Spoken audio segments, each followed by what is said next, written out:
మార్చుకోండి లేదా చూడడం మానేయండి.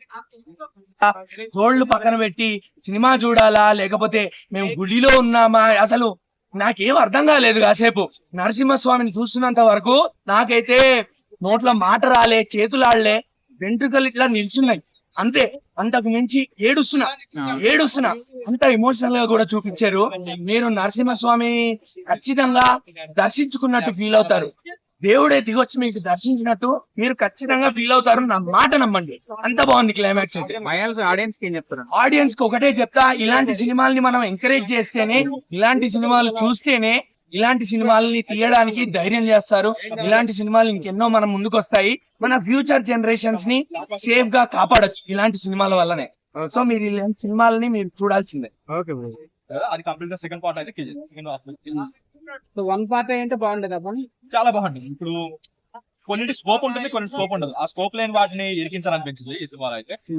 ఓవరాల్ గా విజయ్ దేవరకొండ ఎంత న్యాయం చేశాడు. ఆయన క్యారెక్టర్ వరకు న్యాయం చేశాడు. ఆయన ఏదైతే ప్రెస్ మీట్ లో చెప్పాడు, ఇందులో చెప్పాడో యాక్టింగ్ వరకు చాలా ఇంప్రూవ్ అయ్యాడు, చాలా మెచ్యూర్ గా యాక్ట్ చేశాడు. కాకపోతే ఏంటంటే ఒక స్లాంగ్ కూడా ఆయన చేంజ్ చేసుకోవాలి.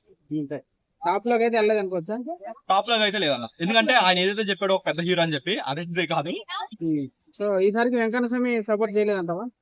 చేశాడు, ఎలా ఉంటది అంటే సగం మెట్ల వరకు ఎక్కించాడు, మిగతా అంతా నెక్స్ట్ సినిమా ఆయన చూసుకోవాలి. నాకు తెలిసి సక్సెస్ ఆయన ఎవరు ఆపలేదు. అంటే ఎలా పర్ఫార్మెన్స్ ఎలా ఉంటుంది? విజయ్ దేవరకొండ ఇంప్రూవ్ అయ్యాడా? లాంగ్వేజ్ అది ఏమంటారు, ఎమోషనల్ సీన్స్ కానీ ఎమోషనల్ సీన్స్ కానీ ఎలా చేశాడు? విజయ్ దేవరకొండ గారు ఎప్పుడు కూడా ఆయన ఏమి యాక్టింగ్ లో ఎప్పుడు ఫెయిల్యూర్ లేదండి. ఆయన్ని డైరెక్టర్స్ చూపించడంలో ఫెయిల్యూర్ అవ్వచ్చేమో కానీ ఆయన ఎప్పుడు ఫెయిల్యూర్ అవ్వలేదు. కానీ కొద్దిగా బెటర్ పర్ఫార్మెన్స్ ఈ సినిమాలో తీసుకున్నా అని చెప్పొచ్చు.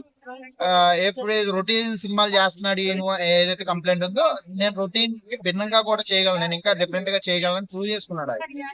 పార్ట్ కూడా ఉన్నాడు. అంటే ఇంకొకటి కొంతమంది అనేది షార్ట్ టైమ్ లో ఎదిగాడు విజయ్ దేవరకొండ, అందుకే నెగిటివ్ చేసి కొంచెం తొక్కాలని చూస్తున్నారు అంటారు. అది మీరు ఎంతవరకు కరెక్ట్ అంటారు, ఎంతవరకు నమ్ముతారు? తిన్న టైంలో ఆయన తొక్కించుకున్నాడు కదా, ఇప్పుడు ఆయన నిలబడ్డాడు. ఇప్పుడు కూడా తొక్కుతానంటే ఎవరు ఏం చేయలేరు కదా. అప్పుడు ఆయన ప్రయత్నం ఏదో చేస్తున్నాడండి. ఆయన చేసిన తప్ప ఏంటి, సినిమాలు చేసుకుంటూ వెళ్తున్నాడు.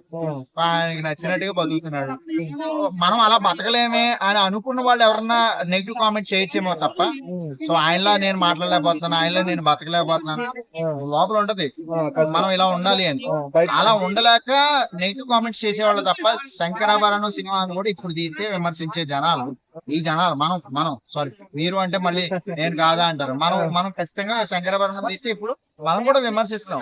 అలాంటివి ఏ సినిమాలు మనకు నచ్చితే చెప్పండి. ఇన్స్టాగ్రామ్ లో వీడియోలు అనుకుంటున్నారు మనం సినిమాలు అంటే, ఇది కాదు. సినిమాలు అంటే సినిమాలే. Sorry, thank you.